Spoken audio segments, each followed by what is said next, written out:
Muy buenas noches, queridas amigas y amigos que nos acompañan cada jueves en Mujeres por el Cambio, el espacio de radio jornalera donde amplificamos las voces, las historias, las ideas de mujeres, de familias que inspiran, transforman desde la palabra, desde la acción y la comunidad.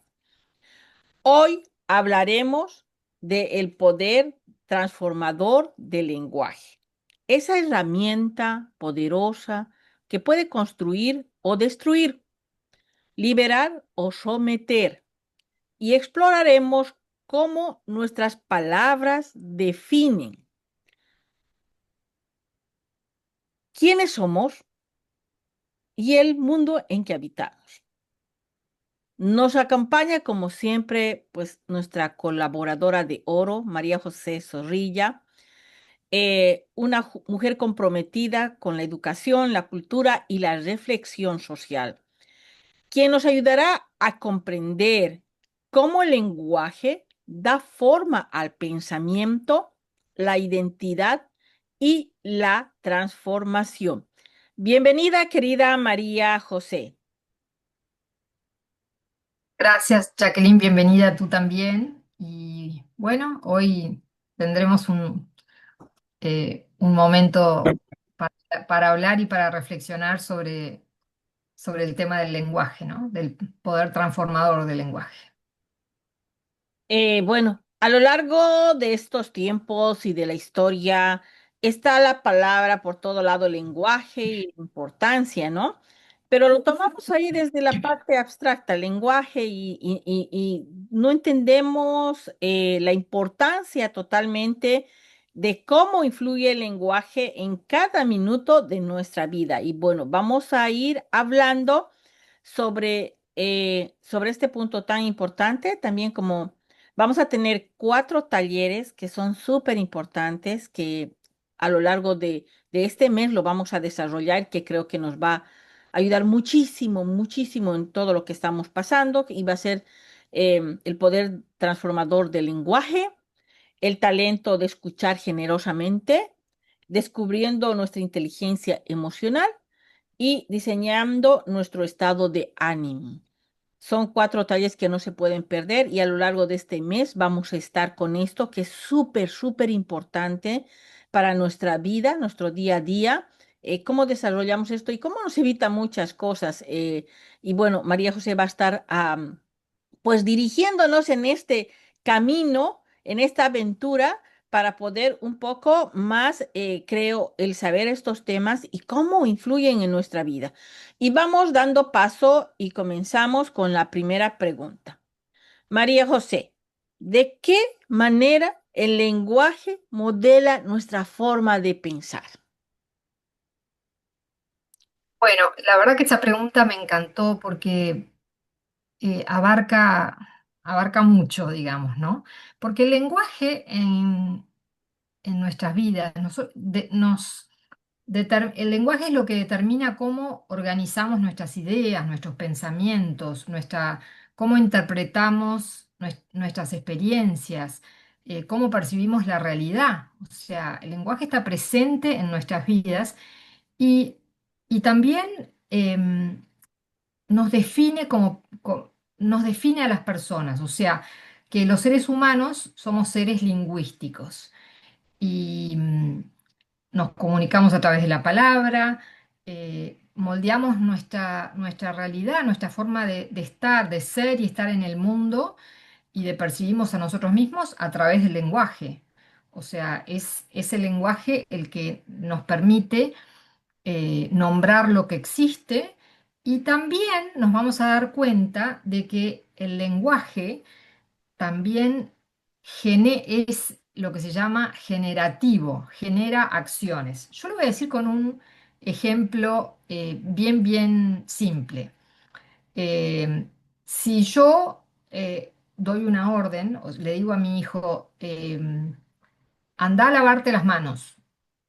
Bueno, estoy generando una acción, de alguna manera estoy generando una acción. O me digo a mí mismo, tengo que ordenar mi placar.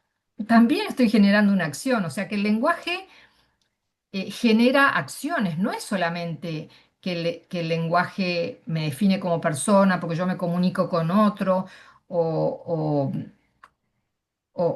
el hablar, obviamente, es la herramienta que tenemos para comunicarnos, los seres humanos, ¿no? Y cada palabra puede ser interpretada de una manera, en una cultura, lo que sea. Cada palabra tiene un peso distinto, pero también el lenguaje genera acción y nos hace quienes somos. Eso es súper importante. Y, y ya voy a contar que hay un autor, que es un autor chileno que se llama Rafael Echeverría, que escribió un libro que se llama Ontología del lenguaje. Y, y en realidad yo pensaba, bueno, ¿qué será ontología en sí? Y bueno, y investigué un poquito y es la ontología del lenguaje es la disciplina que sostiene que los seres humanos somos seres lingüísticos y que la identidad y realidad de nuestras vidas se construye a través del lenguaje. Y eso verdaderamente es súper importante. Y bueno, así que muchas veces voy a hacer referencia a cosas que dijo este señor, Rafael Echeverría, porque me pareció que él es como un estudioso del lenguaje. Él hizo un libro que habla justamente del lenguaje y me permitió a mí darme un poco más de vocabulario para expresar las distintas características del lenguaje. Bueno, Y qué importante es que nos des esta bibliografía, porque necesitamos tener libros a veces que, por ejemplo, nos hayamos olvidado o que nos redirija a nuestros conocimientos. Creo que también es importante, a compañeras y compañeros, que nos dotemos de buenos libros que nos vayan guiando. A veces se nos van olvidando cosas y como nos dio... María José, pues ya lo he anotado y no me va a faltar en la biblioteca este libro porque la importancia del poder transformador del lenguaje es súper importante en todas nuestras relaciones y cómo vamos en la vida. Entonces también es algo para tomar en cuenta, pues ármense de buenos libros, es la mejor arma para enfrentar este mundo. Hay libros muy buenos que también si quieren pueden compartir con nosotros ahí en los comentarios, en las redes, para que pues intercambiemos pues esa riqueza que son los libros que nos van dirigiendo, ¿no? Em, Quería preguntarte también, María, ¿cómo influye el idioma en la manera de ver el mundo?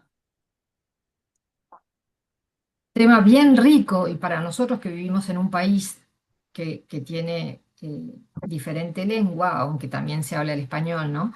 El idioma influye en la manera de ver el mundo, porque cada idioma está eh, estructura a través del vocabulario, de la gramática y la cultura que lo acompaña, eh, estructura nuestra manera de comunicar, digamos, ¿no? Entonces, por ejemplo, eh, en algún idioma vamos a hacer más foco en algunas cosas que en otros. Y hay un ejemplo hay un idioma que no me acuerdo si era el alemán a esta altura, pero que tienen palabras para distintos tonos de azul.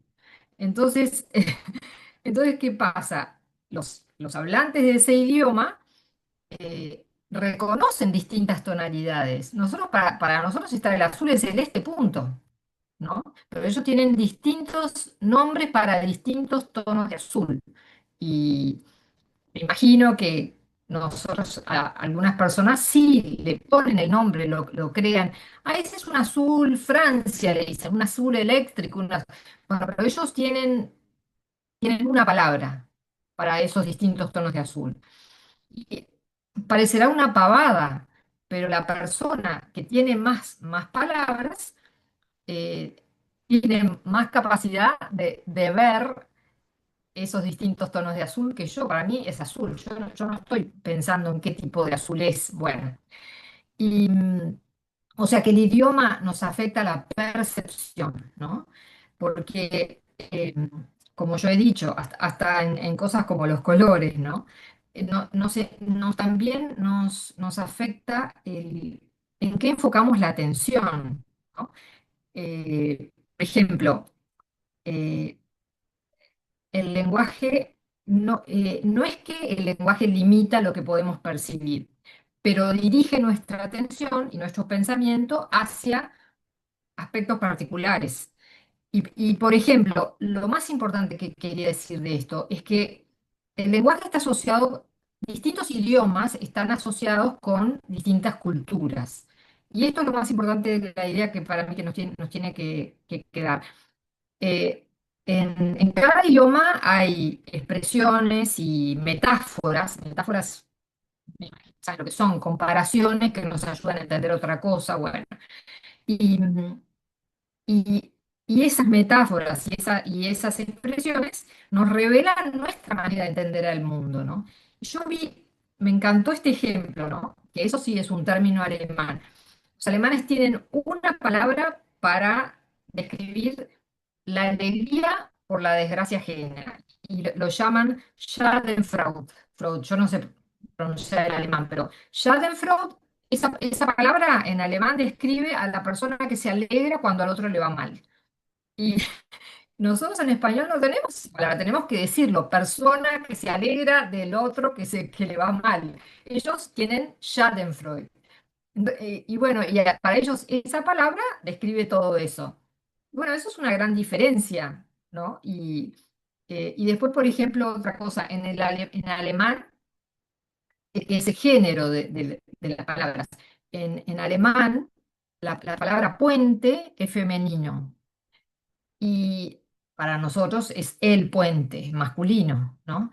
Entonces, para las personas que leen alemán, es gracioso porque la palabra puente, al ser femenino, se utiliza en un montón de metáforas o comparaciones, y al ser femenino, está cargado de esa parte femenina. Para nosotros no, es el puente, o sea que nosotros no haríamos esa comparación. O sea, entonces, eh, por eso el idioma, eh, por supuesto que afecta la manera de ver el mundo, pero voy más allá todavía de eso, ¿no? Por ejemplo,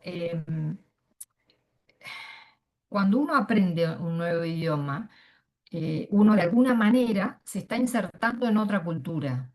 ¿Y qué quiere decir? Que estamos aprendiendo una lengua extranjera, entonces vamos a abrir nuestras perspectivas y vamos a exponernos a diferentes formas de pensar, porque el lenguaje viene con la cultura de ese país o de esa lengua, ¿no? Entonces, por eso cuando nosotros aprendemos una lengua nueva, se nos abren la perspectiva. Vamos a aprender cómo piensa otro grupo de gente, de alguna manera. Y no nos damos cuenta, no nos damos cuenta, pero bueno, pero es verdad, nos estamos metiendo en el mundo de esa cultura, de la cultura de ese idioma. Yo no lo había pensado así. Y también aprender un idioma nuevo, imagínate todas las cosas que nos afecta. Nos ayuda a desarrollar la empatía. ¿Por qué? Porque cuando aprendemos un idioma nuevo, vamos a tener una mayor sensibilidad y empatía hacia otras culturas. Y vamos a acceder a lo que se llama su cosmovisión, la manera de ver el mundo de esa cultura. O sea, distintas culturas tienen distintas cosmovisiones o maneras de mirar el mundo. Nosotros vamos a entrar en ese mundo. O sea que aprender otro idioma es una manera muy rica de enriquecerse uno. O sea, y, y hay personas que ni se dan cuenta de la bendición que tienen sus hijos, por ejemplo, de tener padres de habla hispana y ir a la escuela en inglés. Mm. Y, o sea, esos niños están aprendiendo dos idiomas a la vez. Pero bueno, algunos padres dicen, no, yo no le voy a hablar en mi lengua materna. Eso es una decisión. Yo no la critico porque lo entiendo que algunos inmigrantes se sienten como un poquito desvalorizados Y entonces dicen, no, mis hijos están en Estados Unidos, van a aprender inglés, porque ellos mismos sienten la carencia de tener que hablar en un idioma que no conocen y tienen miedo que se les burle a los hijos. Bueno, Mm, voy a contar una historia personal. Yo crié mis dos hijos mayores en California, pero en California en un lugar donde nadie hablaba español, nadie. Por ahí cada tanto se veía un señor que venía a cortar el cerco y ese señor hablaba en español, porque era Northern California, no la parte sur de California. Bueno, y, y mi esposo, mis hijos empezaron la escuela ahí, ¿no? La escuela mm, elementary school. Y mi esposo dijo, vivimos en Estados Unidos, yo les voy a hablar en inglés a mis hijos. Yo dije, no, yo les voy a hablar en español.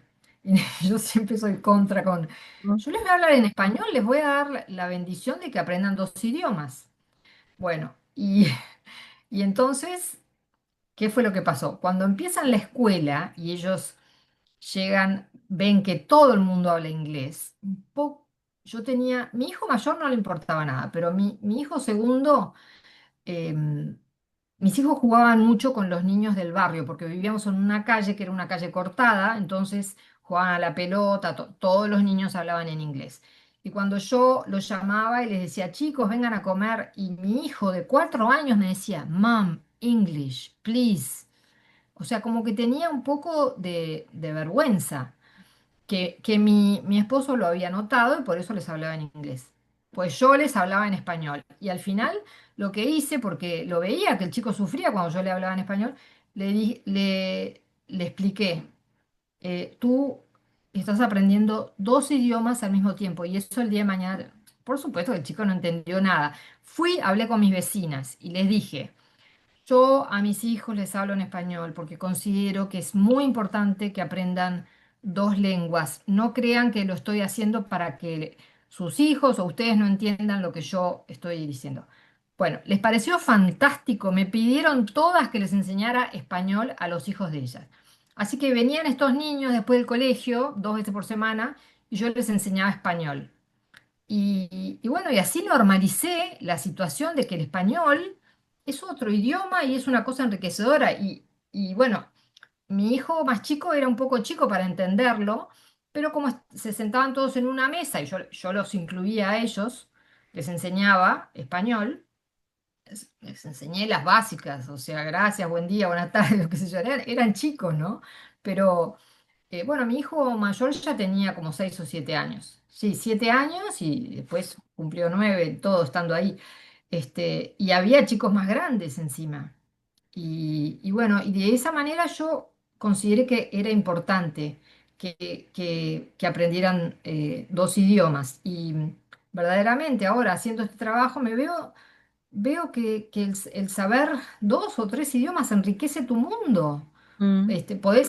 El día de mañana en un trabajo vas a necesitar también ese idioma y lo vas a hablar bien, en fin.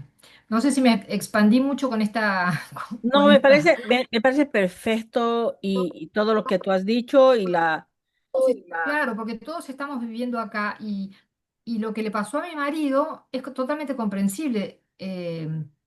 eh, a él le parecía que los estábamos haciendo sentir distintos. Mm, Era mm, verdad, porque mi hijo me lo decía, Mom, English, please. Era verdad. Pero más importante para mí fue que esos chicos tuvieron el inglés y el español. Bueno, por supuesto que empiezan el colegio y nunca me hablaron en español, me contestaban en inglés. ¿Entendés? O sea, ellos no hablaron español, o sea, de corrido hasta que no nos mudamos. no, y también es una Pero forma de lo tenían, protegerlos, ¿no? pero lo tenían adentro, o sea, lo entendieron, les costó mucho menos que a otros chicos ponerse enseguida al día con el español cuando nos mudamos de vuelta a Latinoamérica. Lo tenían adentro, o sea, yo se los hablaba, ellos me entendían perfecto, me contestaban en inglés y bueno, y era una lucha que la dejé. La dejé. Mi hijo mayor me contestaba en español a veces, pero mi hijo menor nada, se resistió. Me hablaba en inglés y bueno, y entendeme. Y, y bueno, Mm. lo tuvo adentro, lo tuvo adentro. Cuando lo tuvo que aprender, lo aprendió inmediatamente. Eh, Así que bueno. el silencio también comunica, María. Sí, el silencio comunica mucho, depende del caso. El silencio puede eh, expresar respeto, puede expresar rechazo cuando un padre, por ejemplo, se enoja con un hijo y no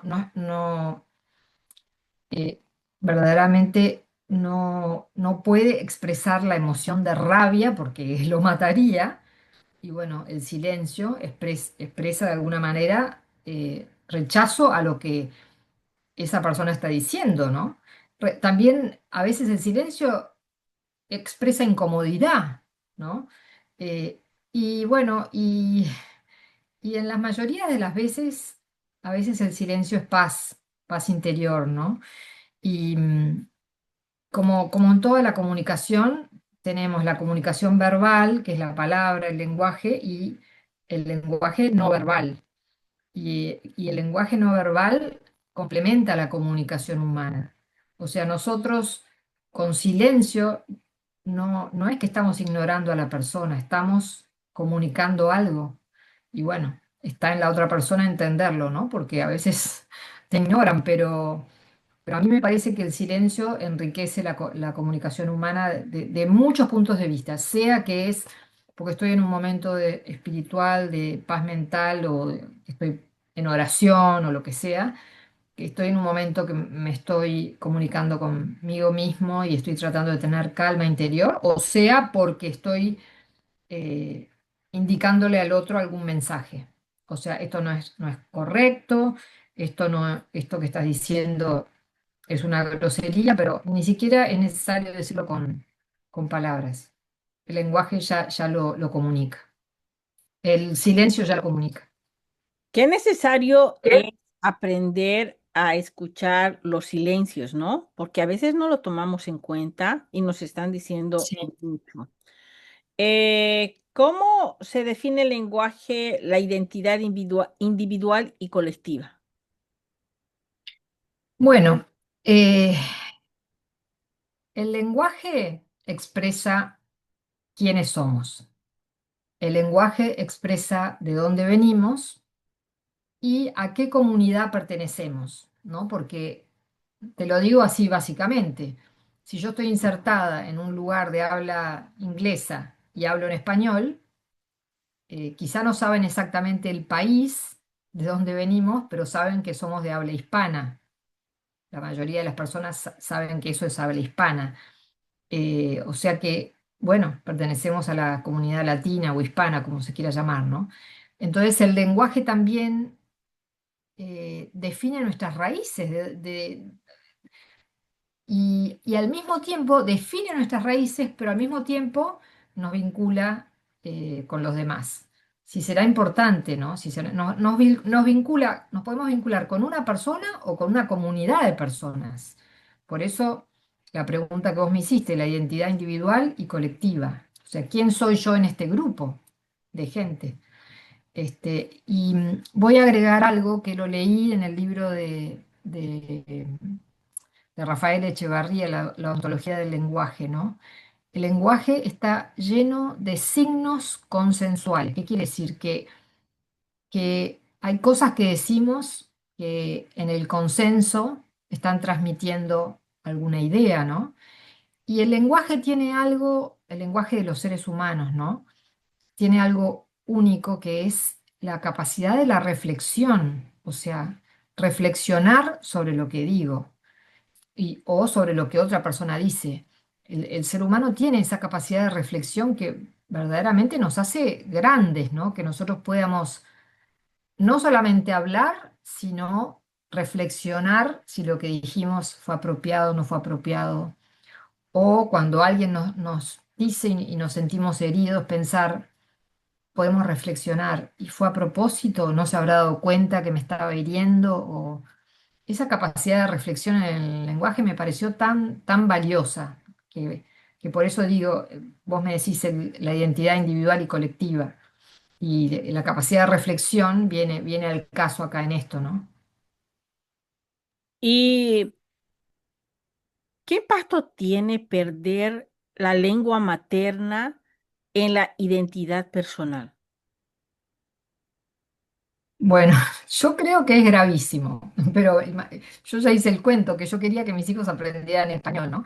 Pero más que nada, porque como en el lenguaje habitan recuerdos, emociones, tradiciones, ¿no? Entonces, nuestros padres nos transmiten todo eso.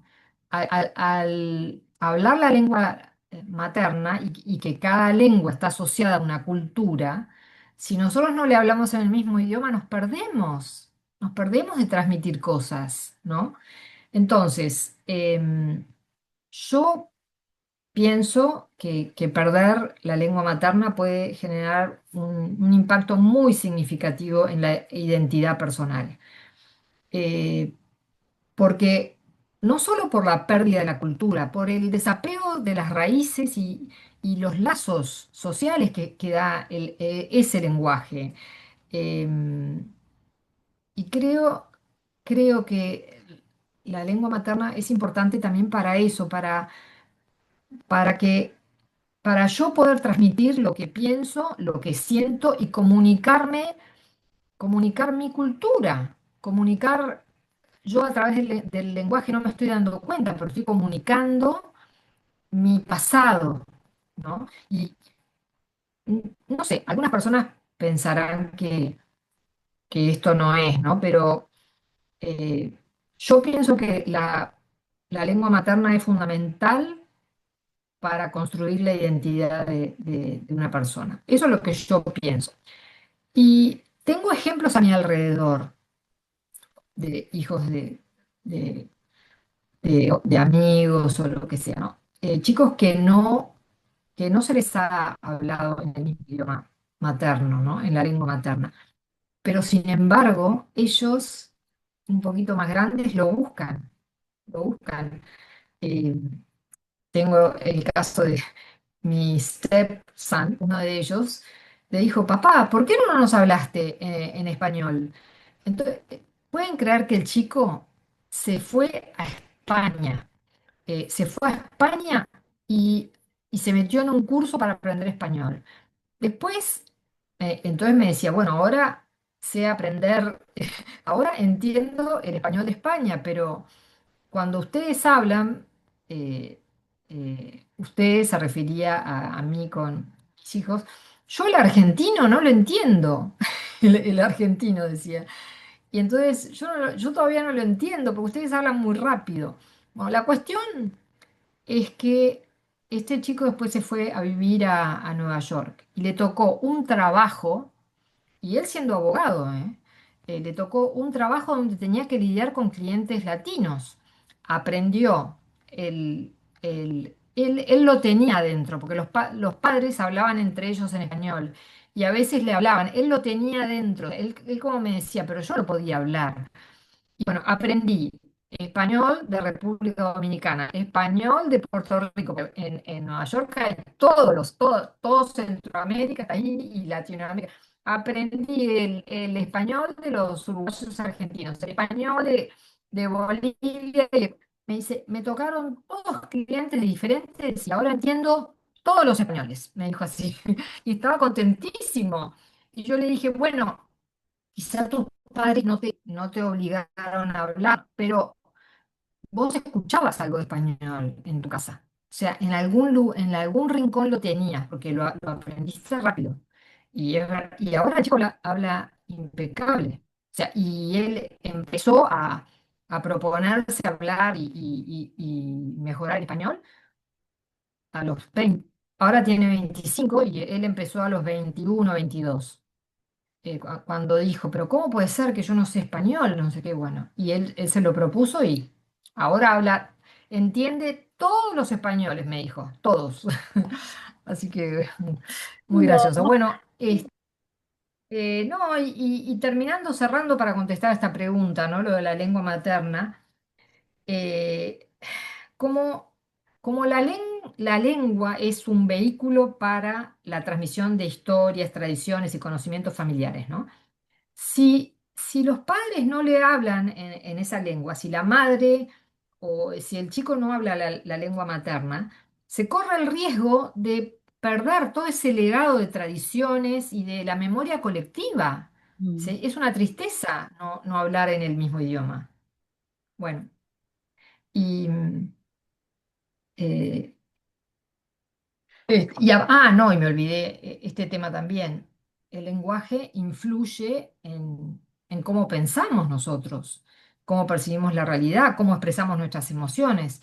Entonces, la lengua materna es muy importante, porque una madre tiene que poder transmitir todas esas cosas, ¿no? Una madre, un padre. Decimos lengua materna, pero nos estamos refiriendo a la lengua de los padres, ¿no? Em, entonces yo creo que al perder la lengua materna, de alguna manera se está haciendo más difícil que nosotros tengamos acceso a esos recuerdos de la cultura de nuestros padres. Eh, ¿El, el bilingüismo amplía la identidad o la fragmenta? Eh, yo creo que amplía de una manera impresionante, porque eh, del momento que cada lengua está asociada a una cultura, y eso lo sabemos, y también una forma de ver el mundo, porque cada lengua, al estar asociada a una cultura, cada cultura tiene una distinta cosmovisión, una manera de ver el mundo. Entonces, la pérdida de eso es como que implica que falta algo, falta el conocimiento de esa diversidad cultural. Y, y me parece que, a ver, por supuesto que es parte de nuestra identidad. Si nuestros padres, nosotros somos parte de nuestros padres y nuestros padres nos dejan ese legado. Ellos son quienes son y nos transmiten a nosotros eh, información, conocimiento, emociones, todo para que nosotros formemos nuestra propia identidad. Es- y bueno, yo sé que para las personas que migran es un desafío y que puede pasar que uno pierda la lengua materna, ¿no? Y que uno tiene la necesidad de comunicarse en la lengua del lugar. Lo entiendo perfectamente. Pero lo que sí sé es que eh, es reversible, se puede reconectar con la lengua materna. No es una cosa que si no te hablaron de chiquito o no te obligaron a hablar, nunca más lo vas a... No, se puede reconectar con la lengua materna, se puede hablar con los abuelos que te cuenten las historias. Muchas veces los abuelos son claves en esto, porque hay abuelos que se resisten a hablar la lengua del lugar, pues ya llegaron viejos ahí. Y entonces los nietos no tienen más remedio para comunicarse con ellos, tienen que hablar con los abuelos. O sea, tienen que hablar en la lengua materna, digamos. Así que, Y bueno, ay, como tú lo has llevado, María José, qué bello es pensar que el bilingüismo es un puente y no una frontera que nos separa, ¿no? exacto, qué linda la comparación, me encantó. El ser bilingüe es un puente y no es una barrera, una frontera. No, me encanta cómo lo decís. Sí, Entrando en la parte del lenguaje como también en la parte de poder, ¿no? ¿Cómo se usa el sí. lenguaje para poder ejercer poder político, por ejemplo, que estamos en estos tiempos tan duros o en cualquier situación, ¿no? ¿Cómo lo utilizan? O sea, porque ahora hablamos, por ejemplo, de un lenguaje que nos comunica, pero también hay un lenguaje que puede, pues, ejercer para nosotros, por ejemplo, conciencia crítica, en un acto de ciudadanía. ¿Cómo se usa el lenguaje para ejercer poder político? Y bueno, la parte, ¿cómo puedo decirlo? El discurso político siempre construye ideas o que legitiman las decisiones y la opinión del público o la opinión del político, ¿no? La opinión pública, digamos, ¿no? Eh, el riesgo es que con el lenguaje también se puede manipular, persuadir o movilizar, ¿no? Bueno, el político que habla está convencido de ciertas ideas, o sea que va a usar el lenguaje para convencer a esas personas, ¿no? Y, y bueno, depende de la persona que uno sea, eh, cuánta manipulación o cuánta mala fe va a haber en el discurso, ¿no? Es triste decirlo así. Si es una buena persona, en general lo que le interesa es el interés público. Si te interesa el interés público, tu discurso va a ir dirigido a ver cómo podés satisfacer las necesidades de las personas que te apoyan o las personas que te rodean y te piden que los ayudes. Pero bueno, también está mucha manipulación para ganar y hay muchos políticos que dicen, bueno, lo que pasa es que yo tengo que ganar, después veré. Y bueno, y para ganar hacen cualquier cosa o dicen cualquier cosa. Eso es triste, pero eh, es un poco la realidad, ¿no? Que ¿Mm? la manipulación del discurso lleva a manipular a una sociedad. Mm. ¿Por qué el lenguaje inclusivo genera tanto debate social?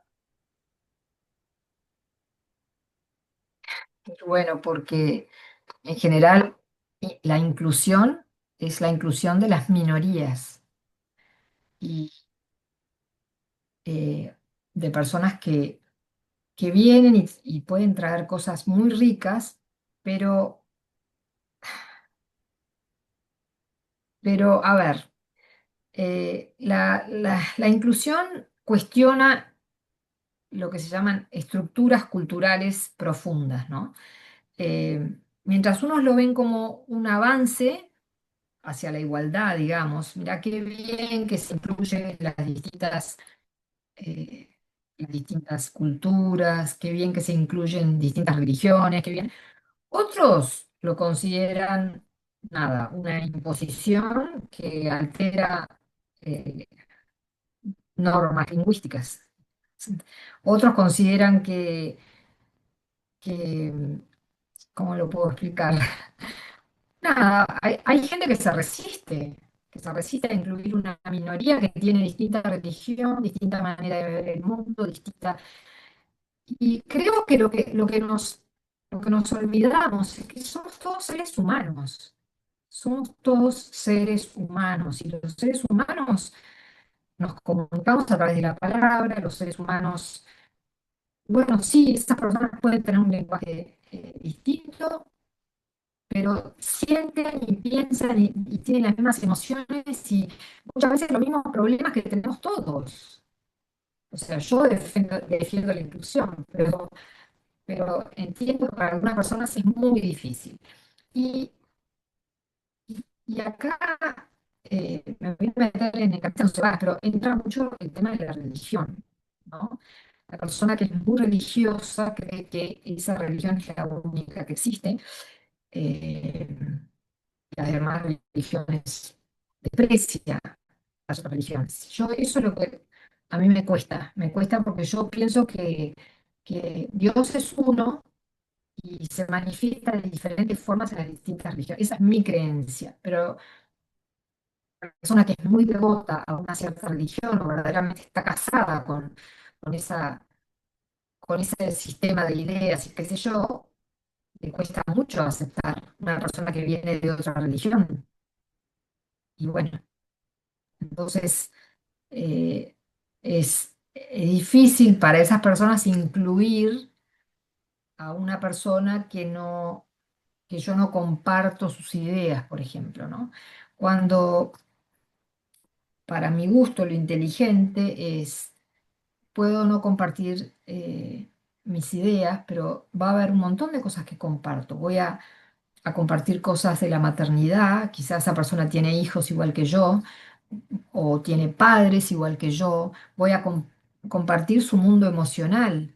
Esa persona siente frío, hambre, tristeza, dolor frente a distintas circunstancias de la vida, es igual que yo, no importa la religión que tenga. Entonces yo por eso creo en la inclusión. Creo en la inclusión porque creo que todos tenemos muchas cosas en común y no nos damos cuenta. Y no necesariamente nos tenemos que relacionar con las personas que piensan exactamente igual que yo. Y bueno, Y bueno, quiero pasar a un campo un poco más individual, que el lenguaje y las emociones que nos rigen en nuestra vida diaria. Y sí. preguntarte cómo el lenguaje puede sanar heridas emocionales. Mm. Bueno, eh, el lenguaje puede sanar o puede herir, ambas cosas a la vez.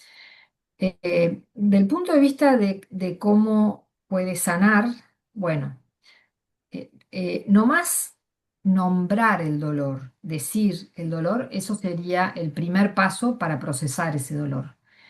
Si yo no tengo vocabulario emocional, y esto del vocabulario emocional tiene mucho que ver, eh, no sé por qué, pero porque por ahí hay personas que van a resistir esto que estoy diciendo, ¿no? Pero los hombres muchas veces no tienen vocabulario emocional, no saben decir estoy triste, estoy preocupado, estoy ansioso, estoy molesto y se enojan y bueno, le pasa a muchas mujeres también. Esto no es que sea solo de los hombres, digo que quizás se ve más a veces en algunos hombres.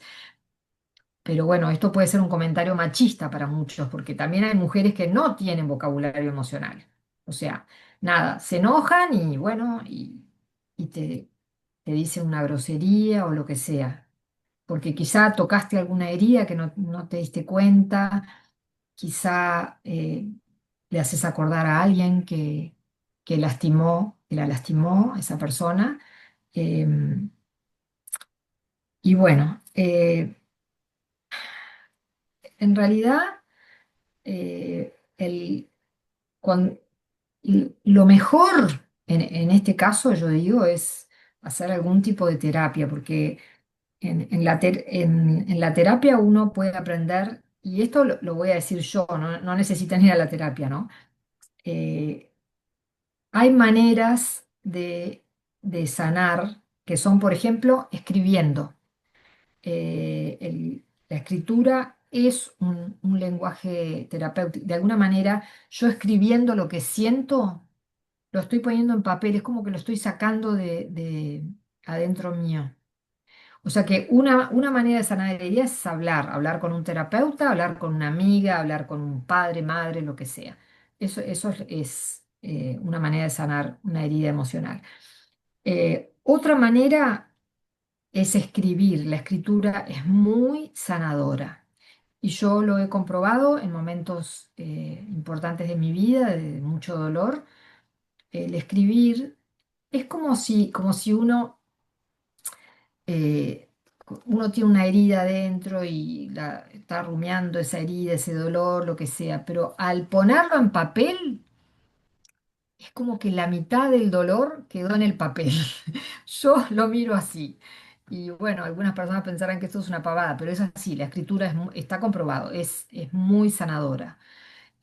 Otras personas, o sea, yo cuando he tratado de ayudar a varones, me dicen, no, yo cuando estoy angustiado, yo lo que hago es salir a correr. Perfecto, si eso funciona, si hacer ejercicio le funciona y le ayuda a sanar cualquier herida emocional, perfecto, o sea, no hay una sola manera, no es solo ir a un terapeuta o hablar con una amiga, no. ¿No? Y si la persona no, escribir no es lo de él, quizá cualquier actividad que la persona se pueda estar en el ahora, concentrándose. Y, y yo siempre en mí doy el ejemplo de que cuando yo estaba criando a mis hijos, a mí no me gustaba cocinar, porque cocinar en ese momento tenía tantas cosas que hacer. Trabajaba fuera de mi casa, trabajaba, después venía y tenía a mis hijos y qué sé yo, bueno. Pero cocinar aprendí de más grande que cuando cocino, cocino. Estoy concentrado en eso. O sea, estoy haciendo una cosa a la vez y estoy presente, estoy presente. Entonces, el estar presente en cualquier acción, hay gente que le gusta coser, gente que le gusta bordar, gente que le gusta tejer, otras personas hacer manualidades, otra persona leer. Yo soy muy lectora y leer una novela me saca del mundo y me concentro en eso y me siento mejor. O sea que hay un montón de actividades que si uno puede estar concentrado solamente en eso, eso también ayuda a sanar heridas emocionales. Por lo menos te saca de ese momento de desesperación que uno a veces tiene, ¿no? Que uno parece no ver la salida o lo que sea. Te saca por lo menos de ese momento y después ya vas a tener más tiempo para pensar con calma, para decir, bueno, esto es así, esto no tengo control sobre esto, así que de esto lo vas a correr. Esto sí tiene control, esto puedo hacer. Esto es algo que puedo hacer. Y bueno, y lo que yo dije, ¿no? Es hacer una tarea que nos produzca cierto placer y que estoy concentrada solo en eso, sea la escritura, sea cocinar, sea lo que sea, o cualquier tipo de arte. Hay gente que le gusta pintar, que es bueno en las artes, y bueno, cualquier tipo de artista cuando está pintando o cuando está moldeando una escultura, está en eso, se concentra en eso. Bueno. Eh, Nos has dado una guía importante para estar presente. Yo lucho mucho con estar presente porque eso de tener muchas actividades en la cabeza, estoy aquí y estoy pensando allá y sí que realmente me ha costado y creo que también es un poder sanador el estar en la práctica de estar presente, siempre estar presente. Y lo que tú decías como que ayuda mucho, por ejemplo, el escribir o el ver la forma como canalizamos todas esas emociones. La comunicación es súper buena porque, como tú decías, a veces la gente tiende a no comunicar esas emociones, ¿no? Y de eso surge pues muchas otras cosas. ¿Cómo transforma el lenguaje en la enseñanza y el aprendizaje, que también es súper importante? Am, bueno, el lenguaje, ya lo hemos dicho, es la base para transmitir el conocimiento, ¿no? O sea, es la base para comunicarnos, pero también el lenguaje es la base para transmitir el conocimiento. Entonces, eh, la claridad de las palabras abre puertas para el aprendizaje, mientras que si nosotros no tenemos lenguaje emocional, por ejemplo, ya lo habíamos dicho, si no tenemos ese lenguaje, si no sabemos lo que sentimos o lo que vamos a decir, o sea, no lo podemos comunicar, ¿no? Entonces, la enseñanza y el aprendizaje son claves para transformar el lenguaje, ¿no? Eh, el lenguaje, ¿cómo transforma la enseñanza, ¿no? Eh, y bueno, el aprendizaje es una herramienta fundamental. ¿Para qué? Para codificar los pensamientos, para interactuar con otras personas, la interacción social, y para construir el conocimiento. Por eso el lenguaje es tan importante. Y los docentes, los maestros, ¿no? A través del lenguaje pueden eh, darle una estructura a esta enseñanza para que sea más efectiva y ver la metodología, cómo llegarle a, si son niños o sean grandes, lo que sea, para que sea más efectiva y que estos estudiantes puedan organizar sus ideas, aprendan a expresar sus sentimientos, aprendan a asimilar nuevos conceptos, nuevas ideas y además desarrollar habilidades para aprender y para pensar. Pensar en esto es importante hablar lo que se llama el pensamiento crítico, ¿no? Eh, Pensamiento crítico es yo tengo la capacidad de pensar y analizar al mismo tiempo, digamos, ¿no? Después hay otras habilidades para aprender que son la memoria y la atención, ¿no? Pero el lenguaje es fundamental. ¿No? O sea, sin el lenguaje no aprenderíamos, ¿no? La, voy a decir, está mal lo que estoy diciendo. Sin el lenguaje verbal, digamos, el aprendizaje sería limitado, porque eh, en realidad la persona que no puede hablar, que es muda, también aprende. O sea que no quiero hacer una generalización así, no, la persona que no puede hablar no aprende, no. La realidad es que los maestros a través del lenguaje enseñan. Es una realidad clarísima. Em, y bueno, entonces, el lenguaje le permite a los profesores estructurar y transmitir conceptos de manera clara y organizada. El lenguaje también sirve como medio para la interacción entre los docentes y los estudiantes y fomenta la colaboración y el debate. Y esto es importante porque es algo que uno aprende en la escuela, ni te das cuenta que lo estás aprendiendo a debatir ideas. Muchos profesores son muy buenos en esto, enseñan no solamente a hablar y a escribir, sino a cómo debatir ideas, cómo hablar con otro que piensa distinto, intercambiar ideas.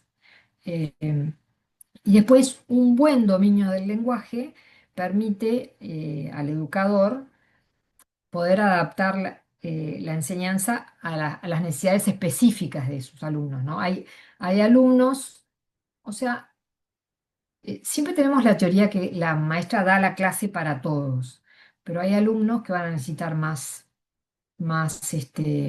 coaching o más ayuda en la lectura, otros alumnos van a tener más necesidad en la escritura, otros alumnos van a tener que aprender la calma, porque hay niños que se paran, se levantan, bueno, llega a cierta edad que eso puede ser la naturaleza de un niño inquieto, pero también puede ser ansiedad, ¿no? Entonces, hay profesoras que verdaderamente detectan las necesidades del niño y eso para mí es tan importante, ¿no? Es como un plus en la enseñanza. Y después está para el aprendizaje, ¿no?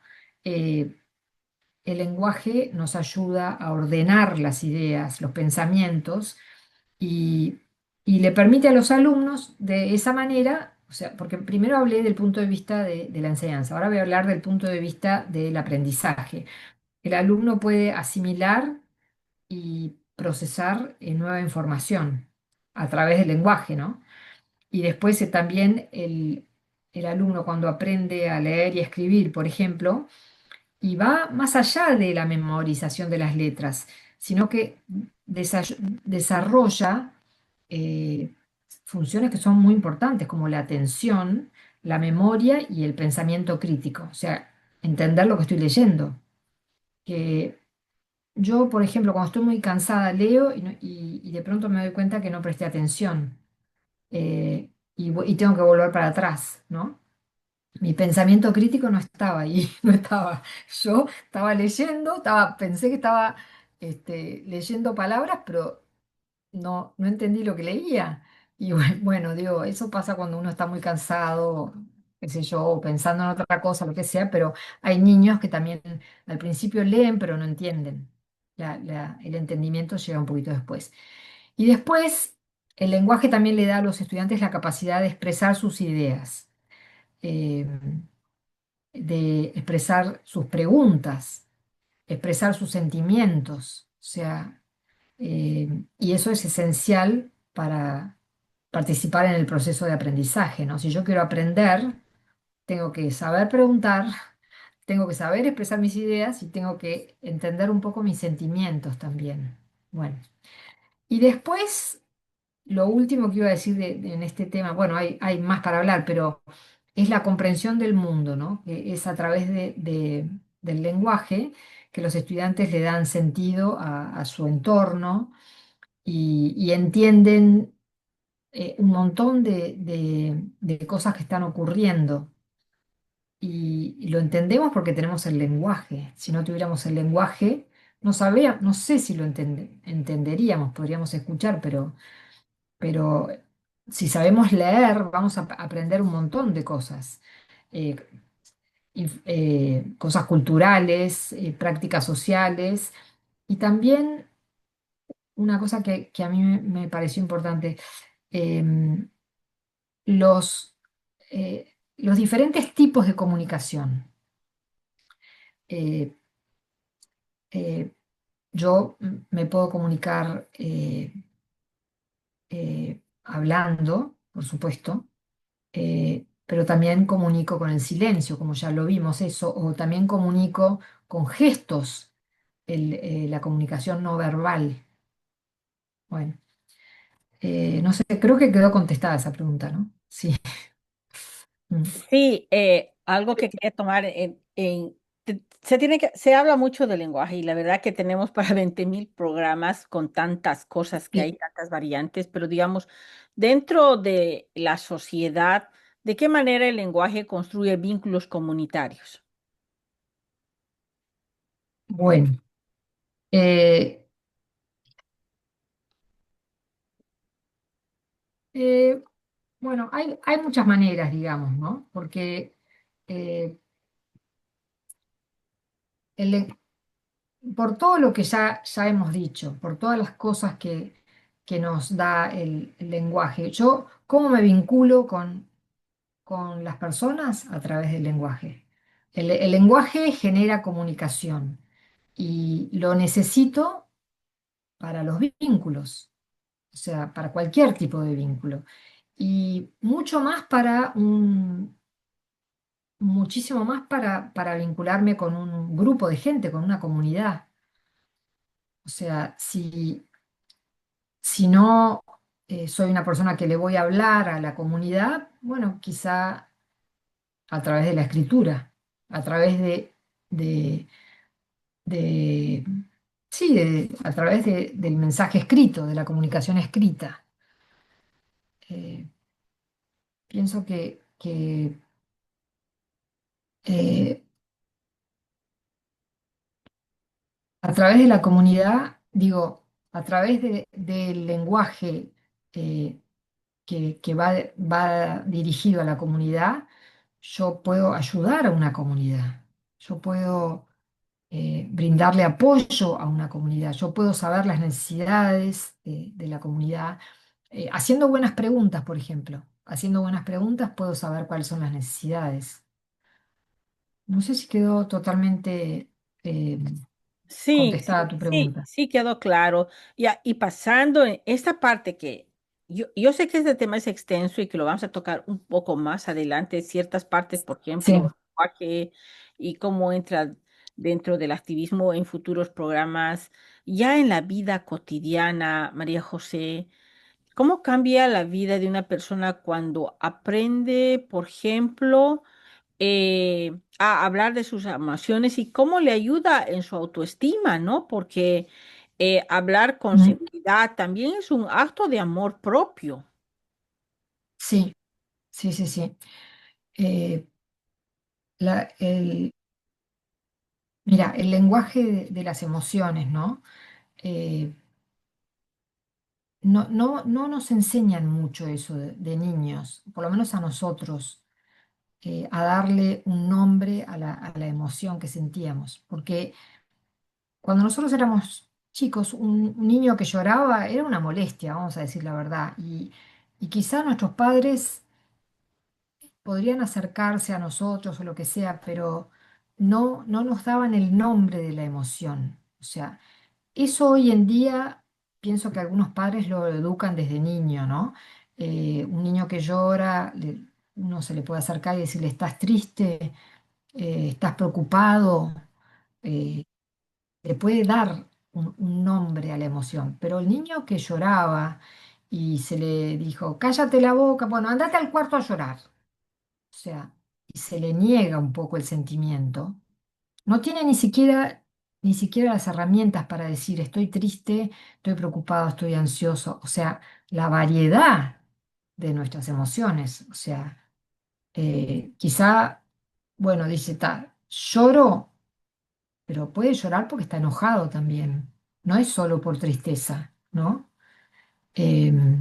Entonces, yo lo hago como un llamado a los padres que tienen niños en estos momentos, ayuden a ese niño a entender lo que le pasa. O sea, no quiere decir que tengamos que soportar la rabieta de un niño constantemente, pero se le puede decir, estás triste, estás enojado con tu hermano, te molestó que no pudiste ir al lado, te sentís frustrado, porque hay un vocabulario emocional gigante, ¿no?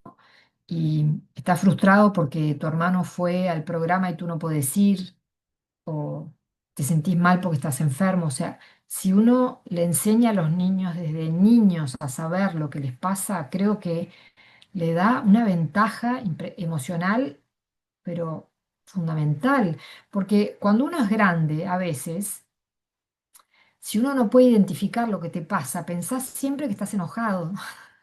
Sí, siempre, o sea, yo lo veo en personas mayores, ¿no? Que cuando se angustian, se enojan. Se enojan porque nadie les dijo lo que era la angustia. Nadie les puso ese nombre a lo que estaban sintiendo nunca. Eh, entonces, cuando uno los ve enojados y no entiende lo que les pasa. Yo lo veo en personas grandes eso, la falta de vocabulario emocional. Eh, y bueno, ¿Y cómo o sea, eso no sé. María José, y entonces, ¿cómo el lenguaje transforma los conflictos en oportunidades de diálogo? Porque es importante dialogar y ver todo lo que decías, ¿qué me está pasando? ¿Por qué estoy enojada? ¿Por qué siento frustración? ¿O por qué tal vez algo me ha causado cierta negatividad, digamos, porque he sentido una burla hacia mi persona y no lo he dicho? Entonces, ¿cómo eso transforma en oportunidades de diálogo, de decir, o sabes qué, con lo que tú has dicho no me he sentido bien, me he sentido mal? Entonces, ¿cómo transforma la importancia de la comunicación, del diálogo? Bueno, cuando uno le puede poner nombre a la emoción, de algo, o sea, es una forma de autoconocimiento, ¿no? De conocerse a uno mismo. Cuando uno le puede poner un nombre, eh, porque a veces uno ni siquiera sabe, ay, estoy ansiosa, no sé qué me pasa. O sea, nos pasa a todos eso, ¿no? Pero cuando uno le puede poner eh, verdaderamente el título, no, esto es preocupación por este hijo mío que no es nada, que está por aquí, que está por allá, lo que sea, o esto es, tengo una angustia porque no sé qué va a pasar con este tema, y bueno, o por la parte económica, o cuando uno verdaderamente descubre, es lo mismo que cuando escribe, o sea, es como que uno lo pone afuera de alguna manera. Y al poder hablar, el hablar también es una manera de sanar, ¿no?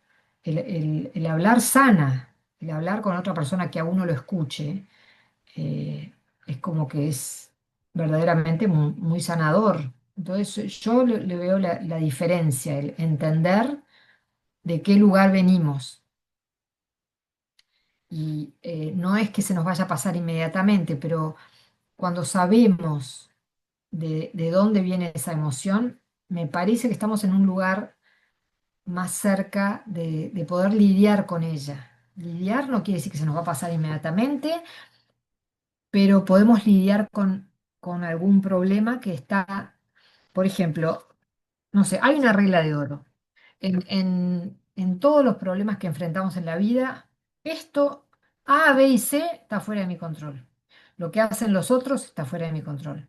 Pero hay algo que sí está dentro de mi control y es cómo me siento frente a eso, cómo me ubico frente a ese problema. O sea, lo que yo puedo hacer es lo único que puedo controlar. Lo que hacen los demás, si yo me quedo estancado en que el otro hizo esto, y el otro es esto, el otro, no salgo de la angustia, no salgo de la preocupación. La única manera es decir, bueno, lo que esta persona haga o diga o excede mi control. No está en mi espacio. Eh, lo digo porque esto es parte de un taller de comunicación que yo daba, lo primero que se habla es, ¿tal problema está en tu espacio o no está o en el espacio del otro? A ver, si tu hijo tiene una novia que no te gusta, ¿eso está en tu espacio? No, no está en tu espacio. Está en el espacio de tu hijo y tendrás que ver si podés darle algún consejo o si podés ayudarlo, si él te lo pide, ¿no? Si tu vecina, eh, qué sé yo, te cae mal porque, porque nada, te parece que es chismosa, por decirlo así. ¿Está en tu espacio? No, no, no está en tu espacio. Lo único que podés hacer, si eso verdaderamente te molesta, es bueno limitar la interacción con ella para no enojarte, ¿no? Eh, pero primero siempre frente a cualquier problema la pregunta es, ¿eso está en mi espacio? ¿Sí o no? Si no está en mi espacio, no tengo nada que hacer.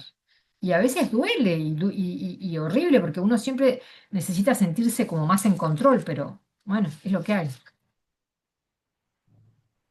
Muchísimas gracias, María. Como siempre, el tiempo es súper tirano con nosotros, pero sí que estamos comprometidas a desarrollar aún más sobre este tema que es súper importante para la interrelación con nosotros mismos, que a veces tenemos, em, no sabemos expresarnos bien y tenemos muchos problemas y la importancia del lenguaje en nuestra vida diaria, la importancia de un gracias.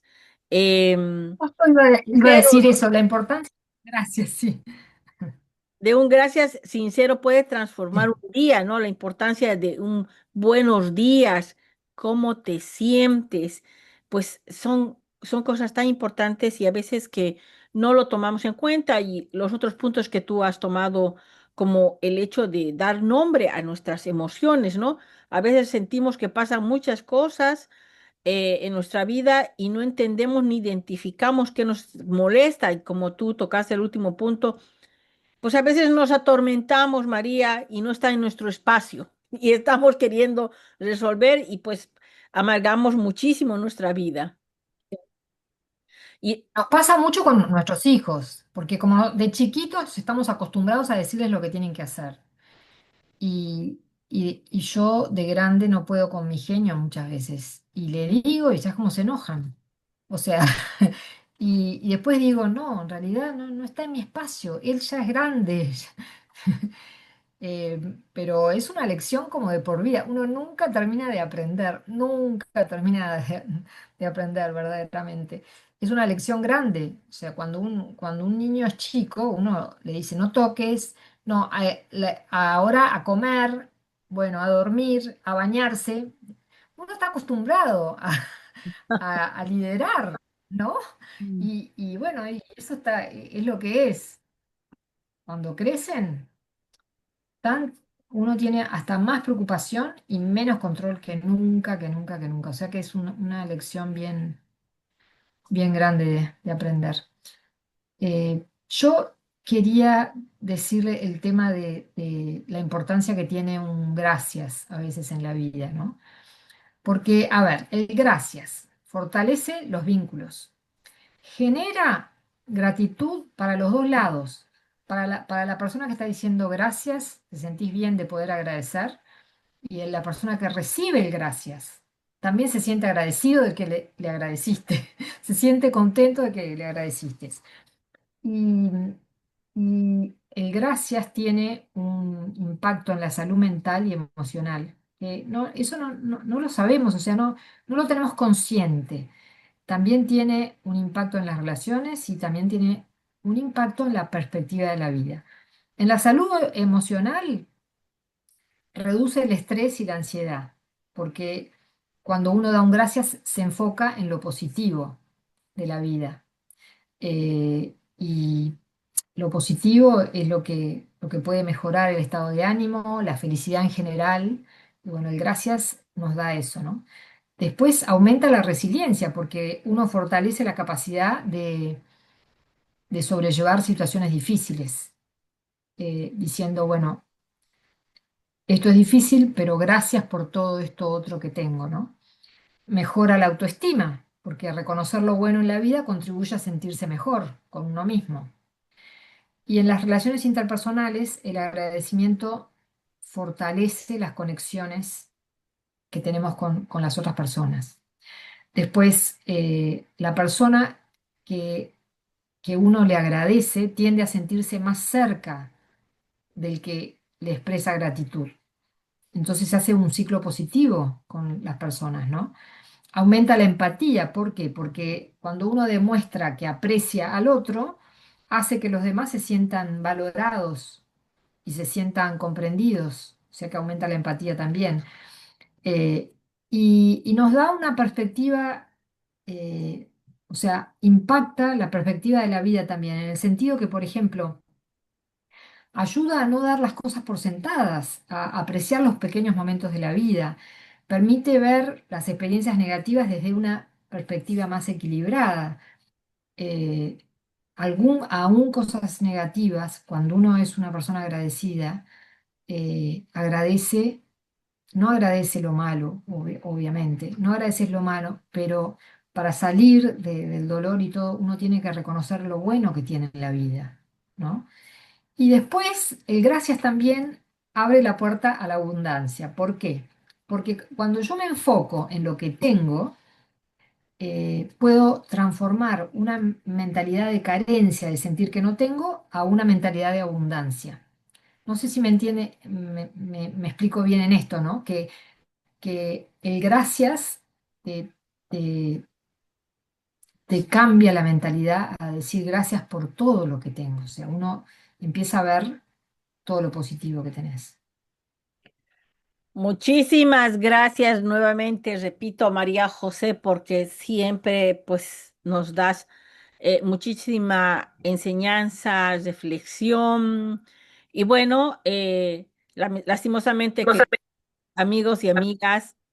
Sí, María, adelante. No sé si querías decir algo.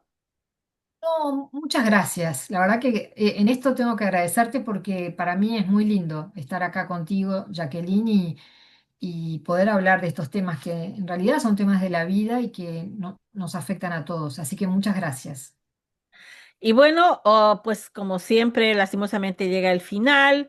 Um, Hoy más que una entrevista, hemos compartido un espacio de pensamiento, sensibilidad sobre el poder del lenguaje, esa herramienta que nos permite construir puentes, sanar heridas, transformar realidades. El lenguaje no es solo un conjunto de palabras, hemos visto que es una forma que damos sentido al mundo, es la memoria que heredamos y el futuro que soñamos. Cada palabra que pronunciamos puede abrir una puerta o levantar un muro, puede consolar, inspirar o herir. Por eso hablar con conciencia y con respeto también es un acto de justicia, ¿no? Y recordamos que el cambio empieza en la forma en que, no, en que hablamos a nosotros mismos, a los demás y al mundo. Si cambiamos las palabras, cambia la mirada. Y si se cambia la mirada, cambia la historia, ¿no? Por eso, gracias por acompañarnos en Mujeres por el Cambio, este espacio que cada jueves a las 8 de la noche da voz a quienes construyen la esperanza desde el corazón de nuestras comunidades. En nombre de Mujeres por el Cambio, Women Working Together USA y todo el equipo de Radio Jornalera, queremos agradecer y bueno, decirles hasta el próximo jueves con un nuevo programa y le vamos a dejar la despedida final y su mensaje final a María José. La verdad que ha sido un placer. Eh, el tema de hoy, el poder transformador de las palabras, eh, mm, pensé que era un tema muy académico al principio y después me di cuenta que era verdaderamente una reflexión profunda de nuestra vida, porque sin el lenguaje no podemos reflexionar nada. Y cuando empecé a recordar cosas que he estudiado a leer. Recomiendo el libro La ontología del lenguaje de Rafael Echeverría porque es muy rico como explica el tema del lenguaje. Para la persona que le interese, no necesariamente, ¿no?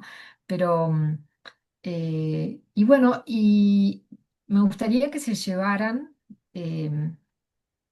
la idea esta, que las palabras determinan la calidad de nuestras relaciones. O sea, las palabras que yo utilizo hace que yo eh, hiera o sane, lastime o agrade. O sea, hay que tener cuidado con las palabras. Las palabras hieren y las palabras también sanan. O sea, el poder de las palabras es invalorable. Y así que, bueno, por eso digo que esto para mí ha sido una reflexión profunda, ¿no? No ha sido, voy a leer el capítulo de un libro. No, no, una reflexión profunda de cómo usamos el lenguaje y cómo nos equivocamos a veces también, ¿no? Pero bueno, siempre se puede revertir una equivocación con un perdón, con un gracias, con tratar de aceptar cuando uno se equivoca, ¿no? Así que bueno, Jacqueline, nuevamente muchas gracias. Buenas noches.